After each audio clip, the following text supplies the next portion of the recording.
So my name is Kayode Oshinubi. I am a mathematician. I'm from the southern part of the country of Nigeria, the southwest specifically.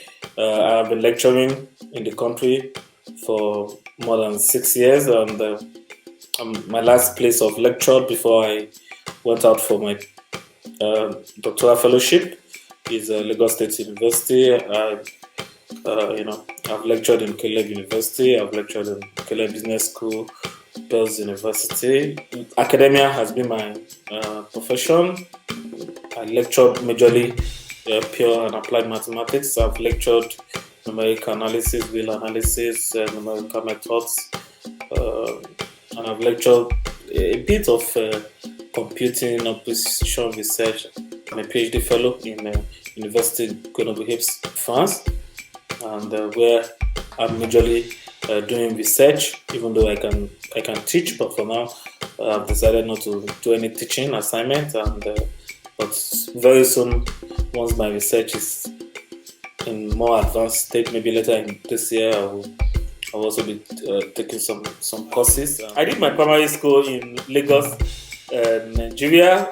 I was born in Lagos. I was born in Shomolu, but I did part of my nursery school majorly in Kayode, Lagos. That was where also I did my secondary school, and I was the senior prefect in 2005 when I finished there.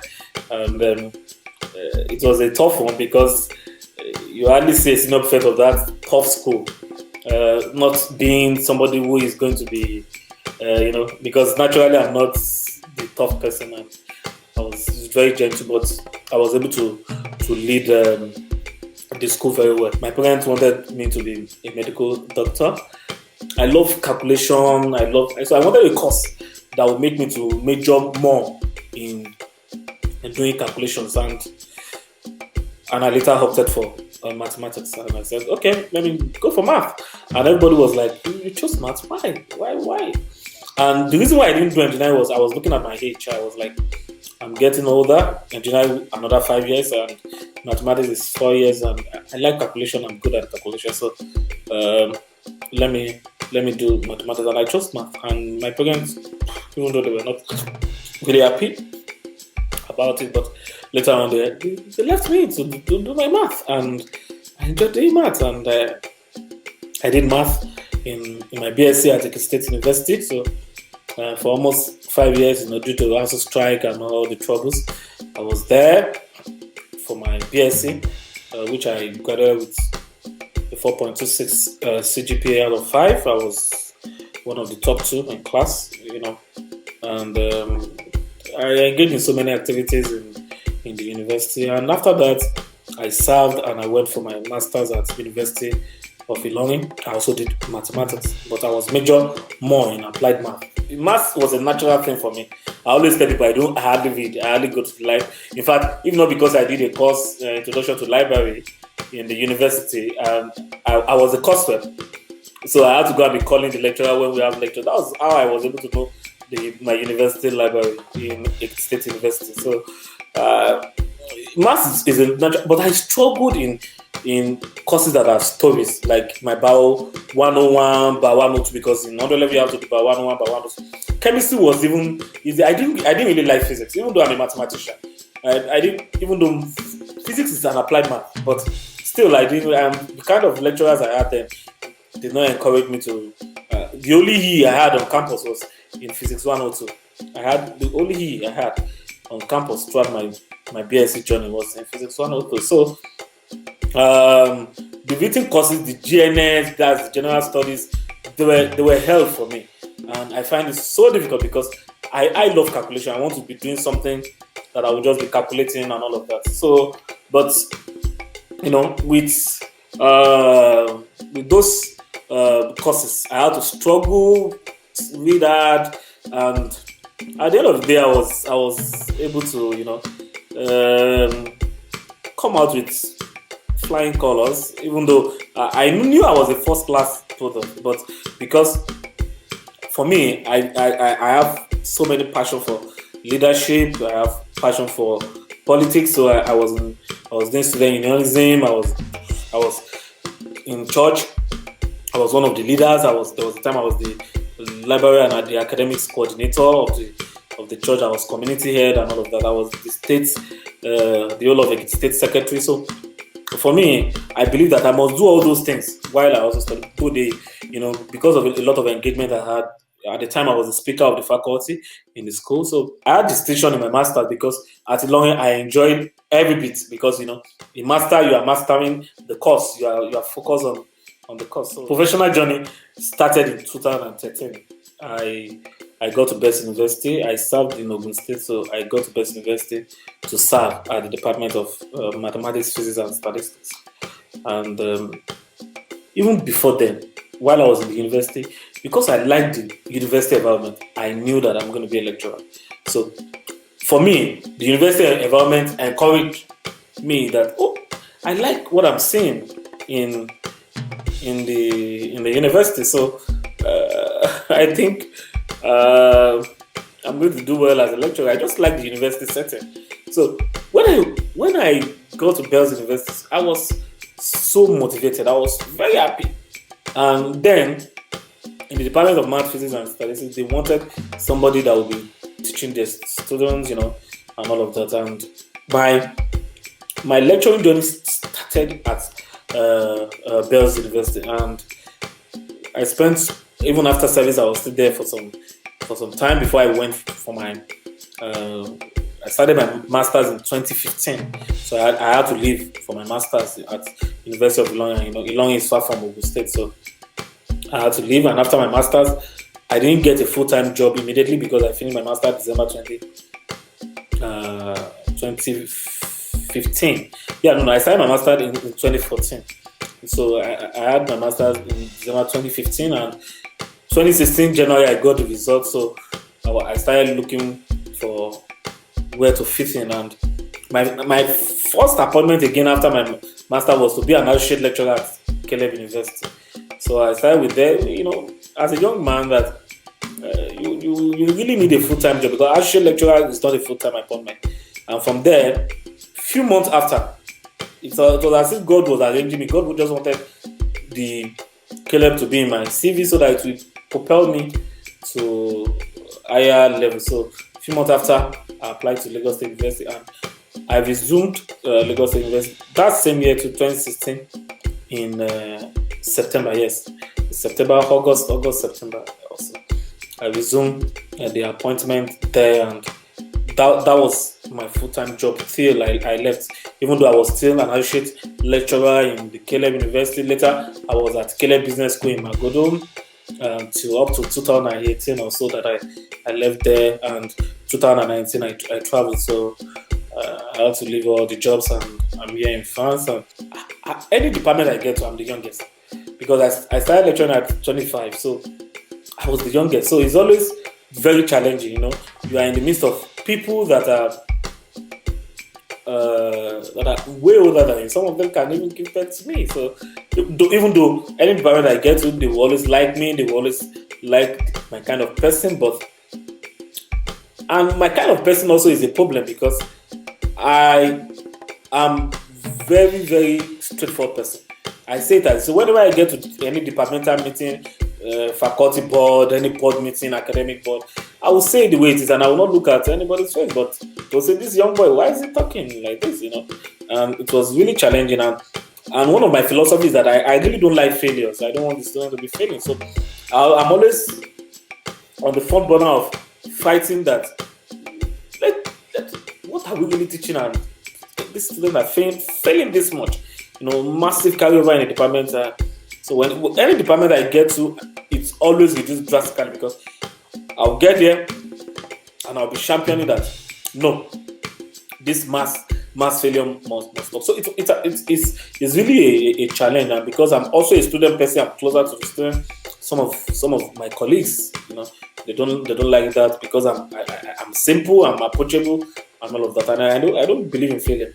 I can get to a particular class and tell them that nobody's going to fail in this class, and they'll be wondering, yes, I will do my best to teach, and I will give tests and assignments so that all those things, when you put them together, at least the student will have a E or a D and just go, because I see it as an headache for student to fail again, come back for my course, and I will start marking. For me, it's stressful. It's a whole lot of stress. So I believe that when we do our job, we teach very well. Our students will pass. And some of our colleagues, I think they enjoy failure a lot. So which personally I don't really like. So those are kind of challenges I face. My major successes so far while I was lecturing in those years in Nigeria is that I was able to mentor wonderful students, first class students.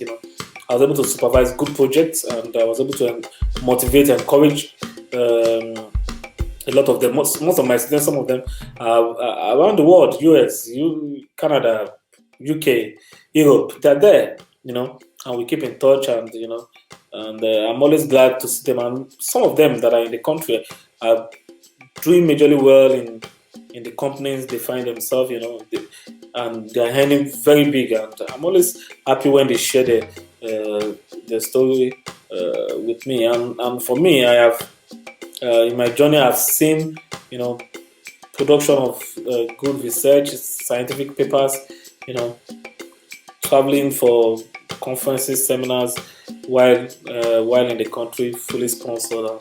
Do what interests you. If it is art that interests you, do it. If it is science that interests you, do it. If it is engineering that interests you, do it. But my major advice is that the world is drifting to STEM. And what is STEM? Science, technology, engineering, and mathematics. These are very key 4 areas. And when you are looking for scholarship, when you are looking for sponsorship, and all of that, there are a lot of them in STEM. So, but I'm not discouraging people not to do arts, not to do social science, but STEM is the future, and it is really sellable now. So I would advise, if you don't really have a career path, try and look at something in sciences, technology, engineering, and mathematics. It's very important, because that's where the world is turning to, and that's where you can see support, a lot of jobs, a lot of opportunities. If you are not yet clear about your career path, I think you should look inward into something in STEM, and that will really help you. To choose a career path, you must, all of us, look at the needs of our society now, and your what you study also will guide you. Yes, I agree. A lot of people are in the banking sector now. Even if you didn't study banking and finance or economics or business administration, but you must really look what do you really want. So, for me, if you don't have passion to teach, you don't go into the academia, because there is no really money there. It's all about doing it by passion and the zeal to impact. For me, I want to make impact. That's why I'm in the academia. I want to, I believe that I know the math. Let me be able to produce more people. Let me impact this knowledge to people. So that's it. So if you want to go into the academia, you must make sure that you want to live a life of impact. And number 2 is that if you want to go into academia, you must know that you must be ready to read up to PhD, which is not necessary if you go into the banking sector, industry, and all of that. It's not really necessary. But if you are going into the academia, you must know that you are going to read up to PhD. And PhD is not meant for everybody. So if you know that you cannot read up to PhD, so you raise academia.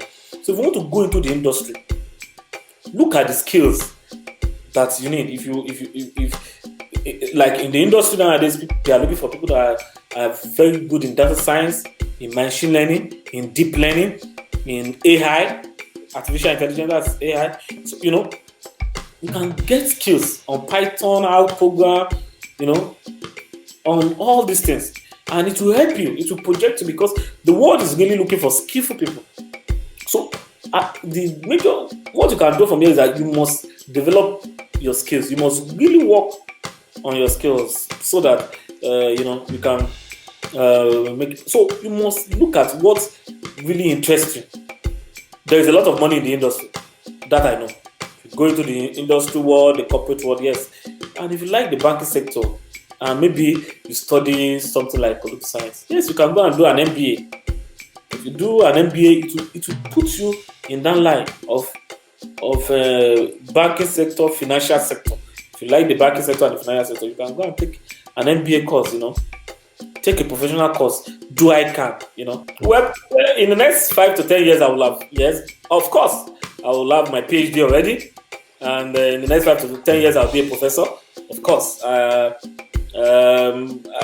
What is expected of me in the next 5 to 10 years also is that I'll go into politics, because like I've said earlier, I have passion for leadership and politics. I really want to serve in government. I really want to make impact in the society. While I love the academia, I also like the politics. So after my PhD, I'll be looking for a research position, an assistant professor position, a tenure track position, and thereafter, I will tell my friends in the country that yes, I'm ready to take any political appointment, which I'll be glad to do. It will be the greatest honor of my life to serve the country, And so those are the things you should be expecting for me in the next. I will have done very well in the academic world, and then I will be going into the political and leadership world to make it part to serve government and the people, and and to be able to bring in my knowledge, my expertise, my zeal for impact to the society, so that then we'll be able to say that okay, we have some good leaders holding positions around us. So that is, for me, that is what is expected of me. And yes, and of course, I would have been a very great scholar, because already I'm a scholar. Because in 2019 I had 3 scholarships: one to Germany, one to France, and one to India. And the one for India, I've not even gone for it because of the COVID-19, because I was supposed to be a visiting scholar to IIT Kanpur in India. The one for Germany, I went there before coming to France for my PhD fellowship. So I was there. I was in Germany to be an alumnus of the Edinburgh Laureate Fellow. And recently also I've joined some LAN society. Now the European Mathematical Society have accepted me to join them. I've joined the ISF, is Institute of Informatics Society de France. Yes, concerning scholarship, you have to be determined. I started applying for scholarships since 2016, and it took me 3 years to be able to get 3 in 2019. So the first thing you must have at the back of your mind is that you must not give up. You will get a lot of rejection. In fact, when I was in France, I've resumed in France, I was still getting rejection of scholarship I've applied months before resuming in France. So the first thing you must have at the back of your mind is that it's very challenging. You are going to face a lot of challenges, because you are going to get a lot of rejection. And it will make you feel bad. And sometimes you are going to spend a lot, especially for those of you that like Canada, US, those people, they will always ask you for application fee. You will spend a lot on application fee and all of that. And it can be very, very tiring, but you must be dogged about it. So I was so dogged, I was not discouraged. I know I'm building in 2019, I got 3, and I never believed it. In fact, the Indian, I got it December 27, when the year is already closing. And my mind is not, I can't even remember when I applied for it. It came, the letter came, You must continue to search. There are a lot of scholarship out there, Erasmus, IFEL, a lot of CSC for China, the Korea scholarship, a lot of them, French government scholarship, India scholarship, there are a lot of them like that. That you can always apply for. You can also, in Canada, USA, you can always mail professors. You have opening to sponsor, they will organize interview for you, look at your CV and all of that. So the scholarship journey is always very tedious, very challenging, but one thing that keeps some of us going was that we don't want to give up. And because we have a dream that we want to study abroad, because one of the things that was pushing me, I started my PhD in Nigeria, but one of the things that was pushing me is that I wanted to have a degree abroad, and that was the push for me. And just on Twitter, you can just search the word scholarship. You see a lot of scholarship. Mentorship is very important. I have mentors. In fact, specifically 2 of them. One was my project supervisor when I was doing my BSc in Excel, and the other one was my former HOD, my former dean, when I was lecturing in Kayode University. So, and they mentored me all the way. because I applied a lot, you always need recommendation letter for all these applications. They cannot count the number of references they were writing for me. And they were supporting me all along. So mentorship they make your journey easy. They give you all the support. They tell you their own experience, and that has really helped me because I'm a product of mentorship. Yes, I'm always ready to mentor people. I have a lot of mentors, as a lecturer, as someone that has lectured for many years, your student, some of them will see you as their mentor. So I have a lot of them, my boys that I've mentored, and I'm glad some of them are getting scholarship and all of that. So I'm open to mentor people. And when people are always ready, you can always mail me, send me a message anywhere, and yes, and we'll keep going.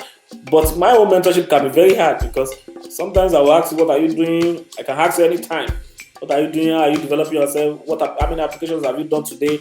And all of that. So I can be very tough on you. So if you really want me as a mentor, you must be ready for the tough journey because I'm going to push you so hard to be able to achieve your goals and also to be able to be a scholar. And I want to encourage young people out there. If you know that your result is still shaking out, try and work hard to get good result because when you have first class, it's opening you up more for scholarship. 2-1, yes, it's not that bad. 2-2, well, some scholarship can still take you, but third class is the work. My advice to young people, African youth all over the world is don't give up on your dreams. It is not everybody that will go to abroad. Some people are making it in that country you are, so you must don't always think that it's all about abroad. If I don't leave this country, I cannot make it. People are making it. Don't give up. Yes, if you have opportunity to go out there, out of the country, yes, go explore. It's always good to explore. Yeah, but don't let it be a thing that a lot of people will spend 2 million just to get a visa, and at the end of the day, do not come to. Whereas you can use that 2 million to do business, and you'll make it in the country. So, my advice for young people: work hard. Hard work pays. It pays. I'm a product of hard work. It pays at the end of the day. So don't let anybody deceive you that no, hard work doesn't pay. It pays. And so hard work pays. Work very hard. Try to do your best anywhere you find yourself, and live a life of impact, live a life of influence, and always do anything that will build you up, that will build your skills, that will build your communication skills, your scientific skills, your leadership skills, because you need all those skills to be able to journey in this life. Get skills, because the world is really looking for skillful people. Apart from the paper qualifications and all of that, the world is really looking for what can you do? What can you really do? So get skills, develop yourself, don't give up, keep your heads up, and sky is just a starting point. Kindly join Baobab Chats on YouTube, on Twitter, on Facebook. You learn more, you get to meet people, you get to get experience. And there's a lot of interview on the YouTube page. You can always check out and so that it will develop you. So make sure you join any of the events organized by this wonderful team. It's going to really help you in the journey of your life. Thank you very much for having me.